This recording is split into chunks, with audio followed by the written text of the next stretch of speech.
sortis de l'Égypte, wana wa Israeli walitoka ils Misri, sont arrivés, ils étaient dirigés par Dieu lui-même. walifika mahali walikuwa wakiongozwa na Et Mungu, Dieu est représenté par Moïse. na Mungu alikuwa anawakilishwa na Daudi na Lorsque Musa. Moïse est mort, Wakati Musa c'est alikufa, Josué qui a pris les bâtons des Yoshua commandements. akachukua fimbo ya uongozi. Après la mort de Josué, Kisha kufa kwa Yoshua, il n'y a plus quelqu'un qui devrait diriger les peuples. hakuwa mwingine tena angeliweza kuongoza Nous ne taifa. sommes pas là, on devrait en parler, mais nous ne sommes pas là. Hatuko kule tungeyasemea Et hatuko. pourquoi il n'y avait pas d'autres qui devraient diriger les Ile nini peuples? kulikosekana mwingine mwangendelesha Mais kuongoza. Dieu a suscité à cette époque, après la mort de Josué, Ila kisha kufa kwa Yoshua, Mungu il a akaleta suscité des juges. akaleta wahamzi. C'est auprès des juges que le peuple commençait à aller rencontrer Dieu. Na ni kwa wahamzi ndio watu walikwenda Et kuuliza c'est Mungu. auprès des juges que le peuple allait avec leurs problèmes Na kwa wahamzi ndio watu walienda na mashida pour yao trouver la solution. ili wapate jibu ya Et kutoka kwa Mungu. à ce temps-là, Na kwa ile il wakati y avait un juge qu'on appelait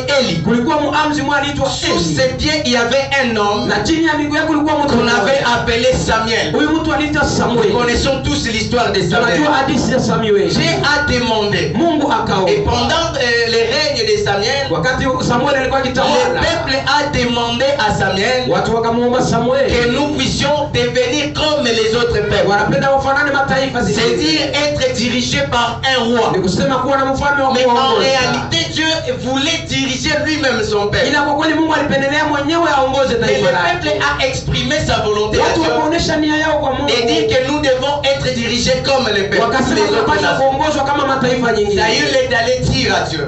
Samueli akaenda ambia Samuel Mungu. est allé dire à Dieu. Samueli akaenda ambia Et Mungu. Dieu a dit, Na Mungu fais akasema ce qu'ils t'ont fanya ile demandé. banakuomba. Samuel Samueli a posé les critériums. akaenda kuswali masharti. Mais le peuple a dit, Watu parce que wakasema, Samuel, j'ai compris quand je méditais la parole de Dieu, wakati nilikuwa natafakari nikaelewa, j'ai compris que Samuel voulait faire à ce que le peuple ne puisse pas continuer avec leur idée. Samueli alikuwa anapenda aende kusofisha watu waache kuendelea na mawazo yao. Par les critériums qu'il avait posés. Kupitia masharti zenye alikuwa analeta. Mais le peuple a dit, Ila watu wakamwambia, malgré ça, ijapokuwa nous hivi, voulons un roi. sisi tunapenda mfalme.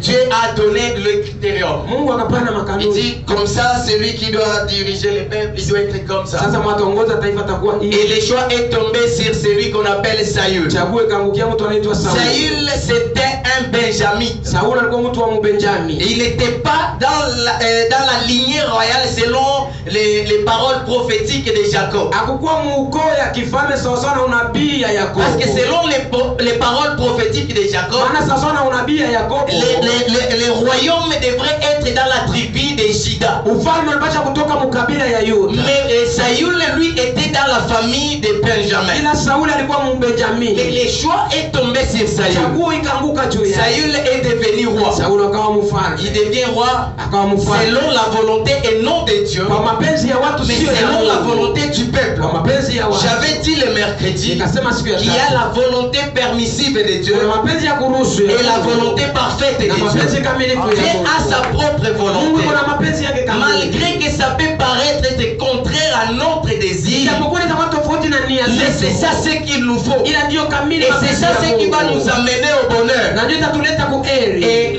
le choix est tombé sur Saül. Chaguo ikaangukia Sauli. Mais Saül a régné. Sauli akatawala. Et Saül n'était pas selon la volonté parfaite de Dieu. Lakini tunapaswa kujua kwa sawa na mapenzi kamili ya Et Mungu. Dieu a voulu maintenant Mungu akapenda sasa accomplir sa volonté. atimize mapenzi yake. Il a voulu Akapenda remettre, accomplir même la parole de son serviteur Jacob. atimize maneno ya mtumishi wake Yakobo. Pourquoi? Parce que Jacob avait dit à la famille de Juda Juu Yakobo aliambia jamaa ya que Yuda, c'est sur cette famille que sortirait le roi. ni kwa jamaa yenu mfalme Alors Dieu atatoka. cherche par quel moyen Sasa Mungu anatafuta kwa njia il va gani prendre quelqu'un de la famille de atenda Juda kuchukua mtu toka Yuda pour qu'il puisse le faire un roi. ili amshimike kuwa Mais mfalme. c'est là Na que hii ça ne soit pas isikuwe avec des coups d'état, isikuwe kwa que ça ne mapigano, soit pas par des guerres. isikuwe kwa vita. Alors Dieu, le choix de Dieu Chaguo ya Mungu est allé tomber sur un homme ikaenda angukia mtu qu'on mmoja appelle David. mwenye jina yake anaitwa Daudi. David Daudi était de la famille de alikuwa Juda. mtu wa kutoka Yuda. C'était